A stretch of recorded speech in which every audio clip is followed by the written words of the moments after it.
name is Barrett Stover. I'm the founder of RSP. Today we're here with phase 4 of the minor league offseason. We're going to be following Sam Broderson around again. With his program, we're looking at oscillation focus. So it's based around co-contractions. We're going to see how fast we can turn a muscle on, then shut it off as we go back and forth in a short range of motion. So thinking about it as like when we're throwing a baseball, going from external to internal, we want that movement to be as quick as possible and not just kind of hang out and be slow as we start transitioning from external to internal. So that's what we'll be focusing on and working on in this phase of the minor league offseason. So with phase 4, we're coming off of phase 3 for a lot of the guys, and we'll customize some things in the actual workout itself. But for the meat and potatoes of it, we're coming off the flywheel, using the flywheel a lot in phase 3 and transitioning into the oscillation. So we're going from having something heavy that's going to take us a little bit longer time to have that change between the co-contraction basically to something where we want to be moving really fast in the co-contraction as we move closer to season. So we'll lower the volume a little bit as well as throwing volume ramps up, but we want to get guys moving fast. And this will be like the last really intense block we do, as guys, again, will be more and more into their throwing or their running or their hitting, and getting more and more prepared for the actual on-field stuff. Will be a little lighter and faster going forward from here. So after the core and the movement section, we're going to have Sam rip some med balls. Anytime we're throwing a med ball, we want max intensity. We have an overhead throw, so we want to get as much stretch through the front side of your body and then be able to kind of catapult yourself forward. We're also getting a lot of lat length and acceleration there like we would in a baseball throw. And then we have a rotational throw. Same thing, we just want to move in the rotational plane as fast as possible. We should have a good load there, a good sequence as we rip through.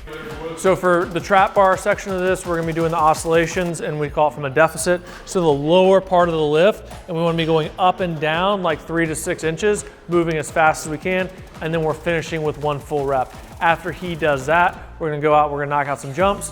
We have like a jump that's very reactive with the hurdle hops. We have some lateral power in there with the resisted lateral bounds. And then we're going to a band assisted, so something that's going to move faster, help him move faster with the band assisted jumps after that. For a secondary block, we're working on moving as fast and explosively as possible in the frontal plane. So we're going to be off to the side and exploding back up. Sam does a really good job with this. And again, we're going to use a weight where it's not super, super heavy, where we get stuck here and kind of have to stand up out of it. We're able to hit that bottom spot and immediately pop up. And then we're doing the half kneeling lateral bound, which is basically the exact same thing. We're just starting at the bottom. We're here, and we want to be able to stand up and explode out of that hip sideways as quick as possible. I like this a lot because if we're coming up early and getting early extension, we're going to know it because we're going to be moving a diagonal instead of straight side to side. The last block is going to be more of a movement block. Think about like weighted mobility and 3 planes of motion. So we have the Viper, we're doing a lunge to scoop. So we're getting here, turning as much as we can, getting as low as we can, rotating up and across, and then stepping through.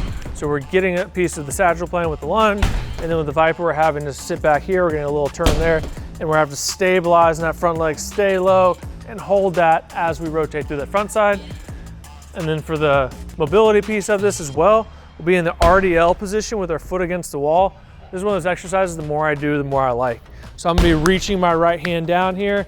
I'm gonna be keeping this leg nice and strong. I'm not gonna be sitting, and I'm gonna rotate my left hand back as much as I can. So reach and lift that arm back as much as you can, and then come back to the middle. Hold that in spot for a split second, and then repeat, and we're doing a few reps each side.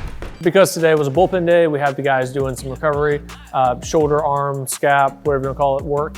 So we have them doing 3 exercises, a dead hang, so just kind of some decompression, letting everything lengthen back out. We have a band scap retract with pull. Want to make sure that we have the rib cage in good position, the shoulder blade back and down, able to sit and depression and retraction there. And then we'll also do a modified all-full belly lift, which is doing the exact opposite. But again, we want the scapula moving along the rib cage and be able to reset that position.